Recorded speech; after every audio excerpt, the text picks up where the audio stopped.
성경을 기록한 주의 제자들마저도 예수님이 누구시냐에 대한 생각이 다 다른 거죠. 마태는 예수님이 하나님이 우리를 위해 보내신 주의 종으로 묘사했지만 마가 복음이나 또 다른 누가복음 같은 경우는 또 하나님의 아들이나 인자로서 또 인식을 한 것처럼 말입니다. 우리 성경에서 사도 요한은 믿음은 무엇이냐 하면 사도 요한 우리 하이델베르그 신조가 소개하는 성경 구절은 요한복음 3장 36절이에요. 요한복음 3장 36절을 한번 보도록 하겠습니다.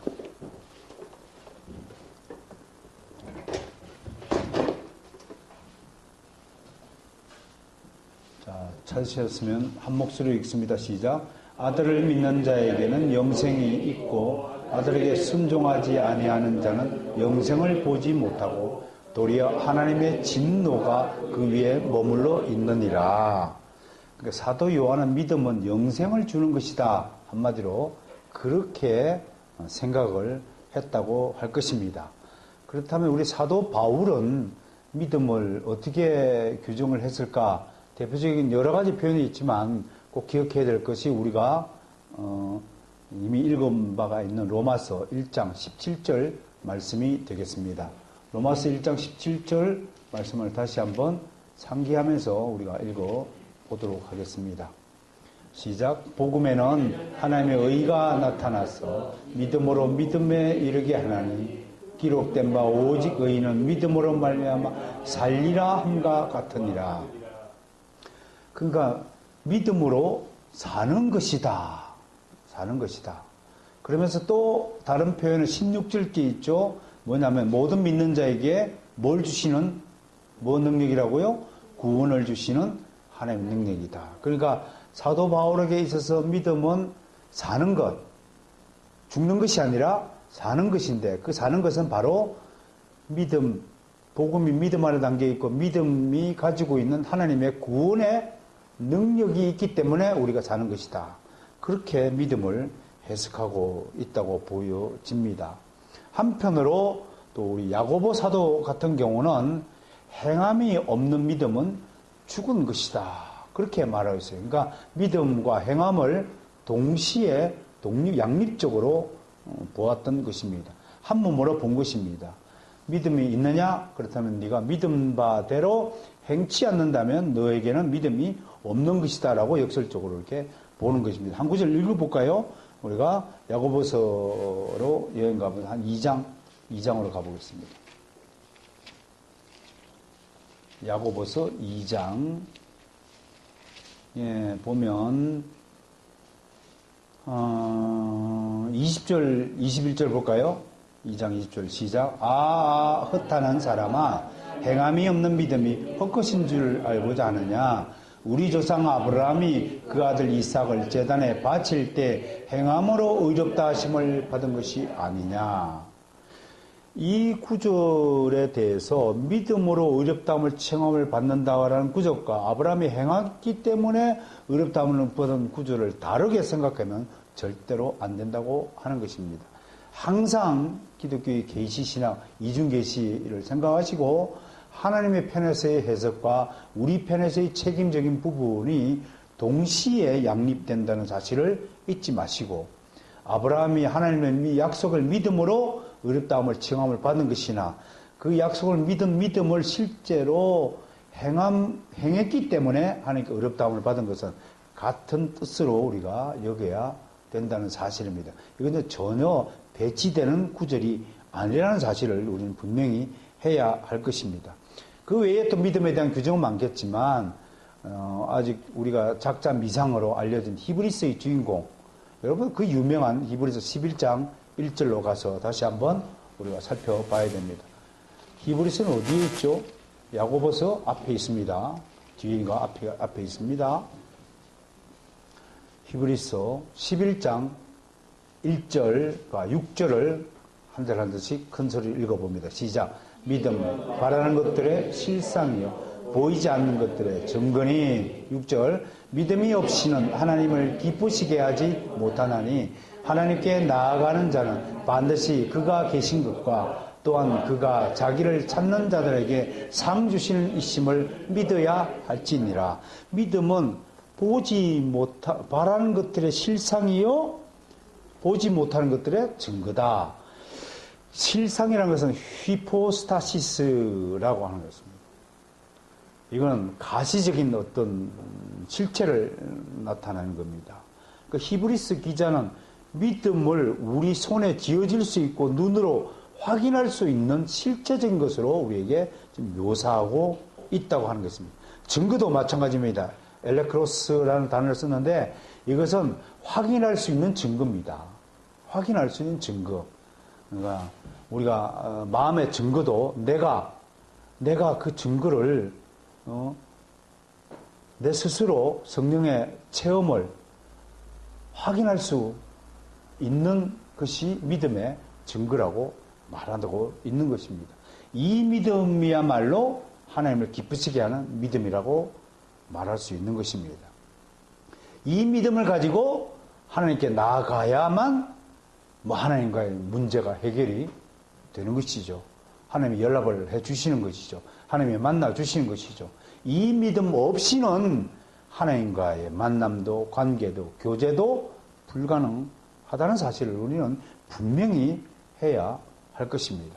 오늘 하나님 앞에서 어떻게 어려워질 수 있습니까? 우리 선조들은 오직 참된 믿음을 통했지만 그 참된 믿음은 그저 주시는 하나님의 선물이라는 사실을 굳게 확신하는 것이라고 하시면서 이 참된 믿음을 통해서만 하나님 앞에 의로워질 수 있고 하나님을 기쁘게 할 수 있다는 것을 성경은 명백하게 하였습니다.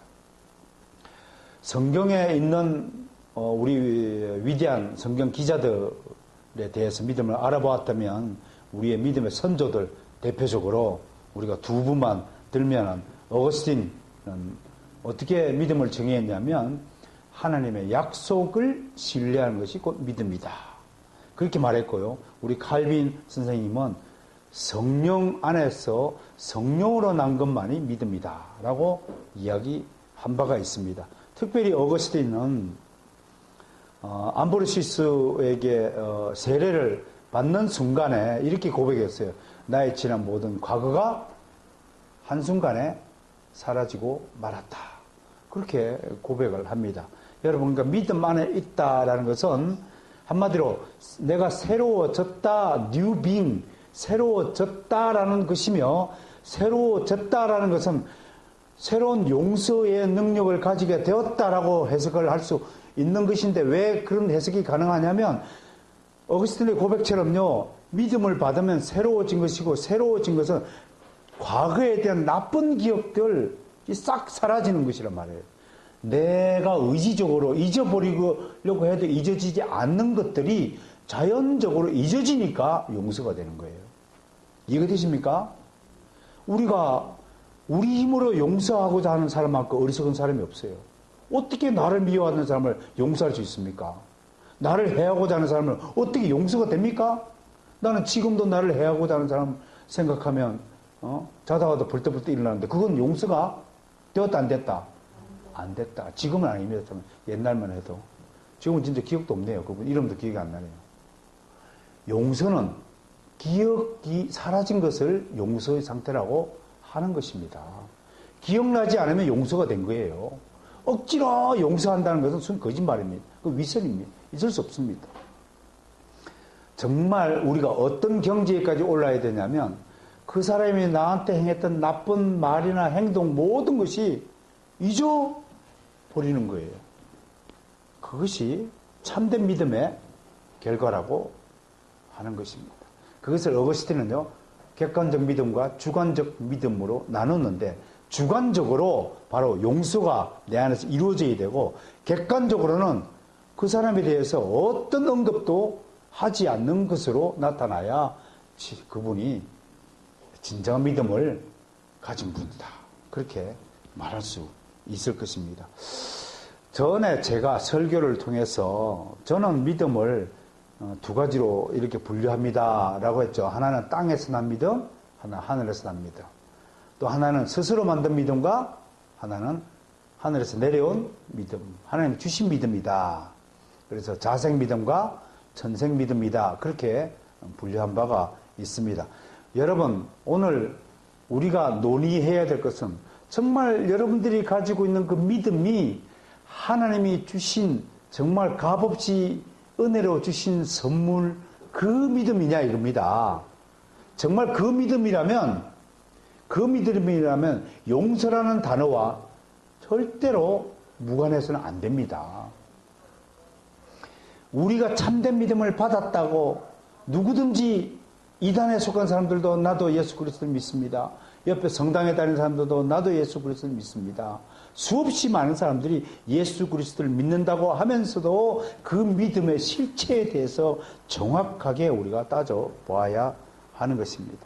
여러 가지로 따져볼 수 있지만 저는 여러분들에게 감히 얘기하는 것은 참된 믿음을 받으면 어거스틴이 고백한 것처럼 지난 일들이 순식간에 내 기억 속에서 사라졌다라고 하는 그 고백록의 고백처럼 우리에게 참된 믿음이 주어졌다면 원수를 용서하니까 사랑할 수 있는 것입니다. 그 얘기는 참된 믿음을 받았으니까 원수를 용서하고 원수를 사랑할 수 있는 힘과 능력이 생겼다라는 것으로 정리할 수 있다는 것입니다. 오늘은 이 정도로 해야 될 것 같습니다. 이 정도만 해도 여러분들에게 참된 믿음의 중요성과 실체에 대해서 충분히 설명했다고 합니다. 왜 이 정도를 하냐면 다른 얘기가 하나 있어서 그렇습니다.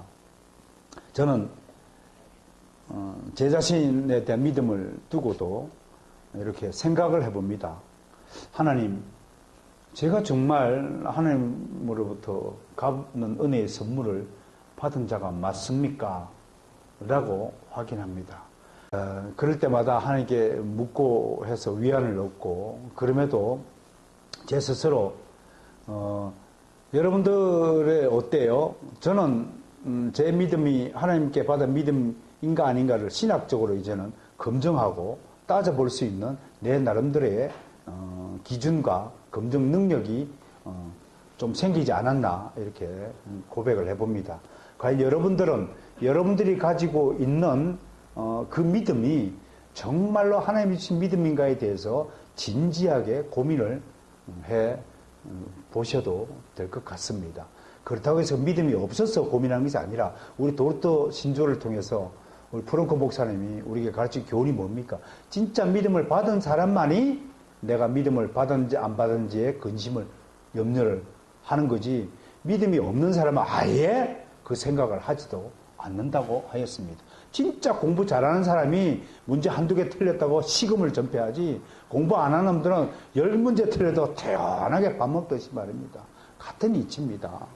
정말 공부를 열심히 하고 다니는 애들은 막 한 문제 틀렸다고 시금을 전폐하고 벽에다가 이 돌대가라 그렇게 고민을 하잖아요. 그런 자식이 없는 줄로 알고 넘어가겠습니다.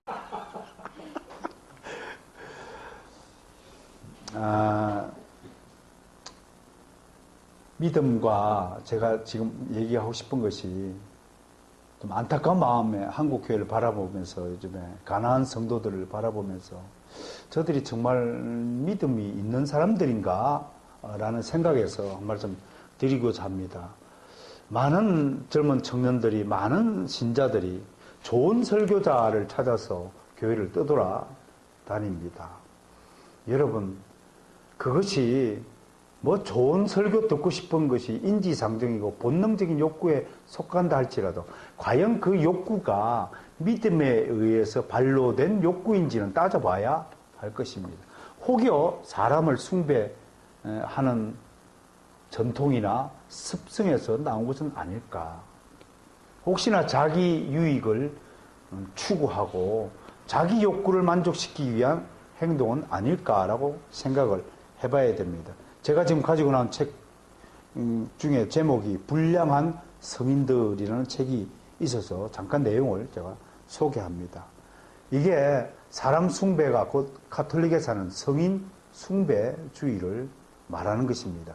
그 내용을 여러분들에게 잠깐 소개할 테니까 한번 들어보시고 오늘날 우리 주변에서 좋은 설교를 듣고 싶어서 교회를 매주마다 옮겨 다니는 사람들의 실태와 한번 연관되어서 생각하면서 우리가 개선해야 될 점이 무엇인가를 한번 돌이켜보는 시간이 되시기를 바랍니다. 초기 교회 시대 때, 기독교 때 많은 사람이 순교를 했어요. 특히 기독교가 탄생하기 전에도 유대인들은 자기 나라를 독립하기 위해서 마따디아와 독수리 오형제, 그의 아들 오형제가 독립전쟁을 일으켜서 그걸 이제 우리가 마따디아 정권이라고, 하스모니아 왕조라고 하기도 하죠. 그래서 이스라엘이 잠시 시리아의 속국으로부터 벗어나서 한 80년 동안, 주전 160년에서 주전 80년까지 약 80년 동안 독립국가의 지위를 누리던 때가 있었습니다. 그때에 쓰여진 기록이 이제 마카베오스라는 기록인데, 그 마따디아의 아들이 유다라는 사람이고, 이 유다가 유대인들에게는 전쟁 영웅으로 기록되는데, 기억되는데, 그 근거가 바로 마카베오스라는 책에 있습니다.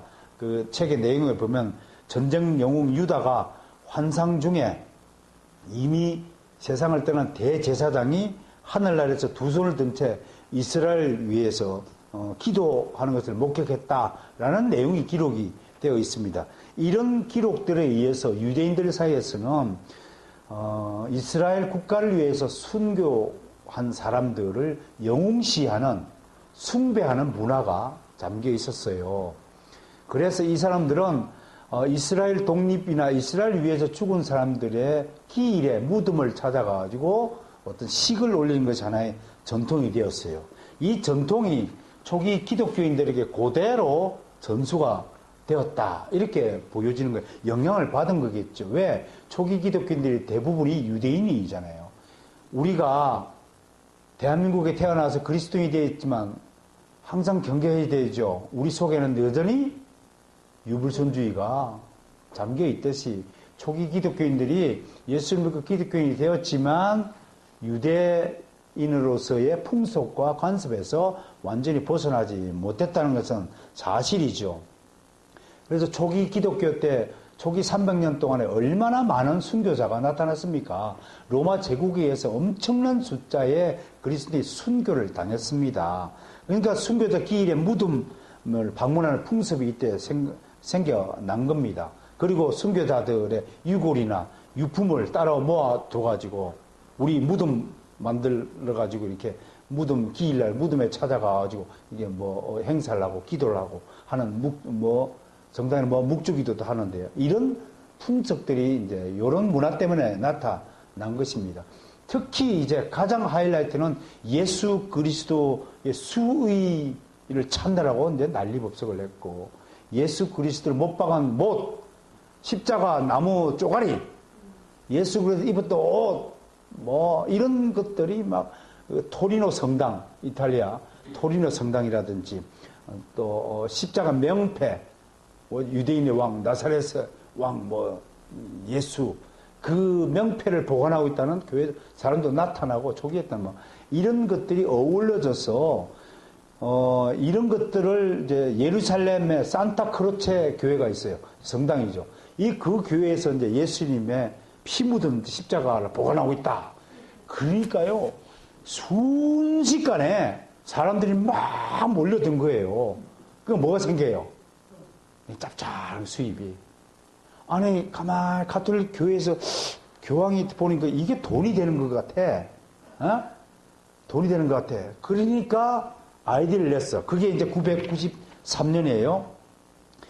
이제, 그 전에 이제 쭉 이런 것들을 가지고 유품을 모아가지고 교회를 성립하고, 예수님이 성천했다고 하는 곳에는 성천교회. 예수님이 세례를 받았던 것은 세례교회. 마리아가 살았던 것은 마리아 교회, 마리아 순교 교회, 이런 기념 교회를 수없이 만들었어요. 왜? 수입이 짭짤하니까. 그런데 이걸로 만족을 했을까, 안 했을까요?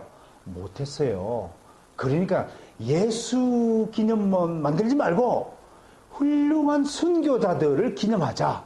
이게 이제 성인 숭배가 시작된 겁니다. 그래서 최초로 993년에 로마 교황 요한 15세라는 인물이 교황청에서 대주교 회의를 하다가 주교 중에서 가장 존경받는 독일 아우크스부르크 출신의 주교가 있었는데 그 이름이 울리히 주교였대요. 그 울리히 주교를 당신을 성인으로 선포하느라 그래서 최초의 성인이 나타나게 되었습니다. 그랬더니 울리 주교가 성인이 세인트라고 그러죠. 세인트가 되자마자 전 재산을 교황에게 바쳤다는 겁니다. 아, 기가 막히죠? 돈벌이 하기 쉽죠. 그래서 정식으로 1512년에 율리오 2세 교황이 시정식을 공식화하여서 이때부터 성인을 확정짓기 시작했는데 지금까지 숫자를 알 수 없을 정도로 수많은 성인들이 임명이 되었고 정확한 숫자를 아는 사람은 전혀 없다고 하는 것입니다.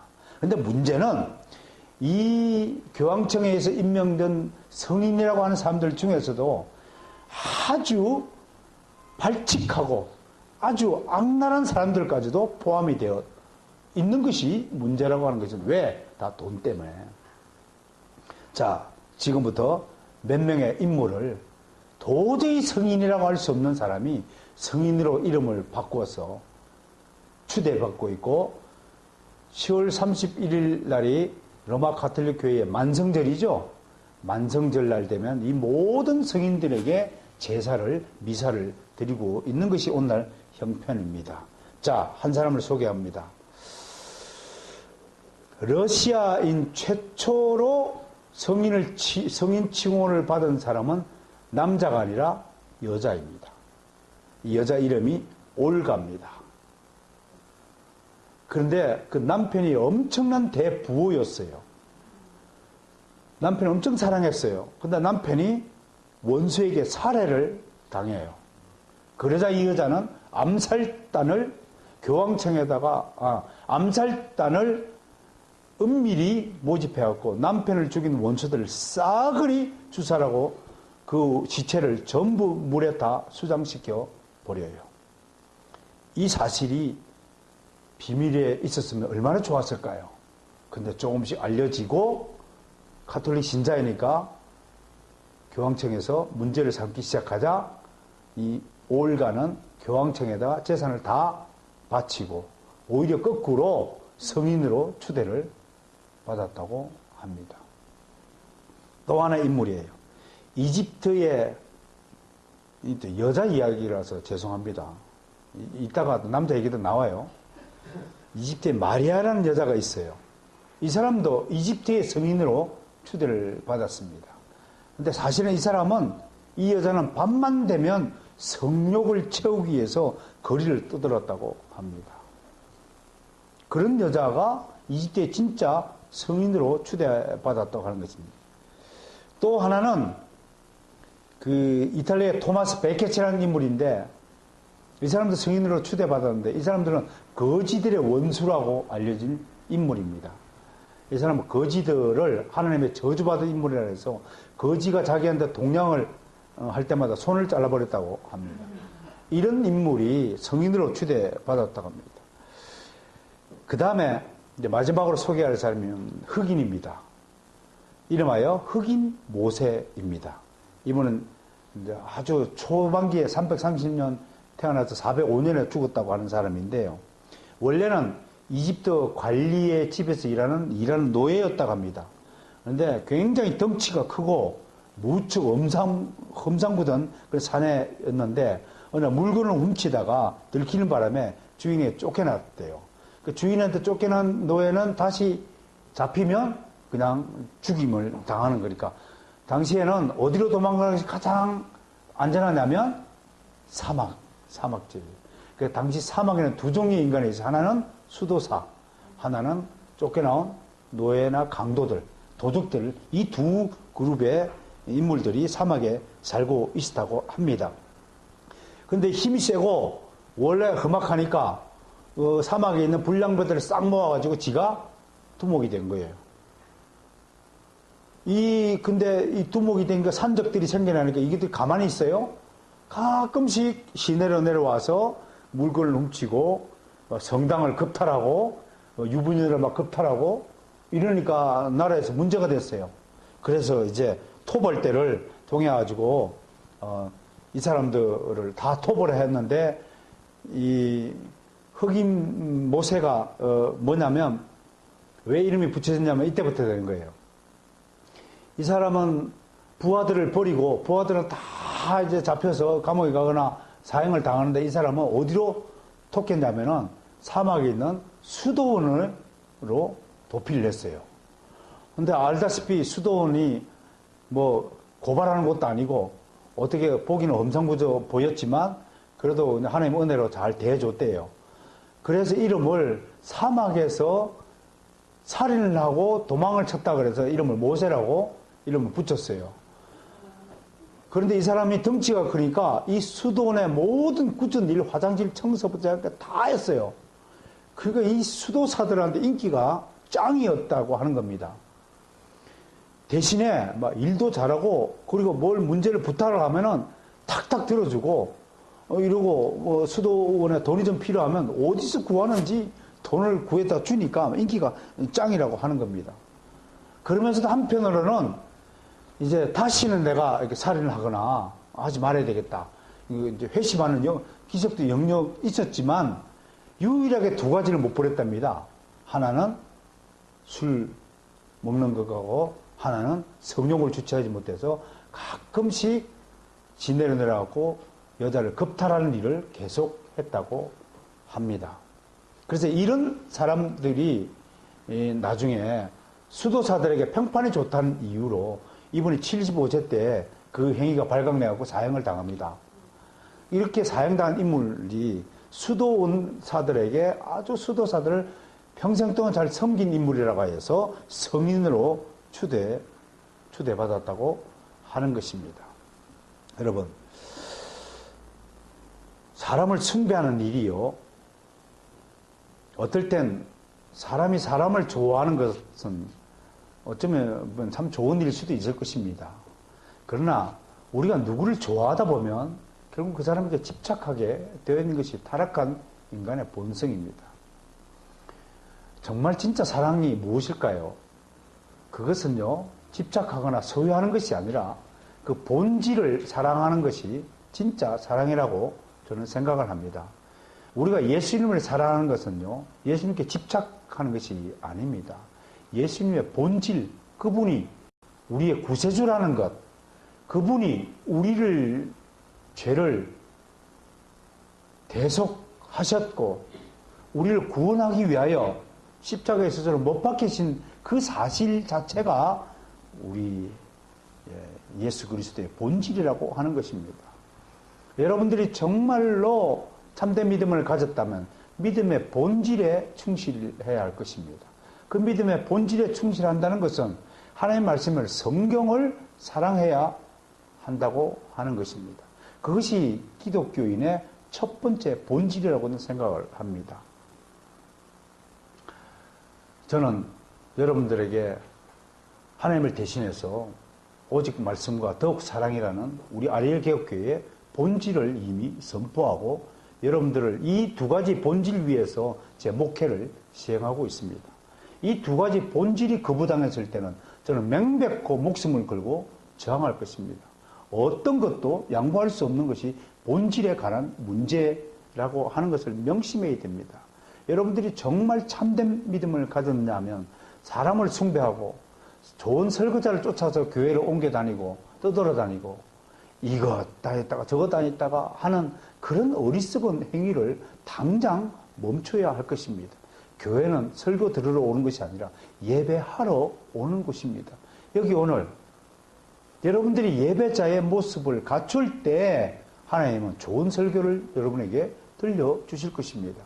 여러분들이 좋은 예배자가 되는 것이 그리스도인의 가장 핵심된 본질이라고 하는 것입니다.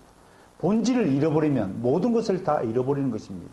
본질은 우리의 생명이고 영혼이라는 사실을 꼭 잃지 마시고, 이왕 아리엘 개혁교회 성도가 되신 여러분들은 아리엘 개혁교회가 추구하고자 하는 그 본질에 충실히 임해 주신다면 하나님도 기뻐하시고 여러분들의 모든 삶을 주관주장하시고 여러분들의 믿음을 기쁘시게 연락하지 않을까 싶습니다.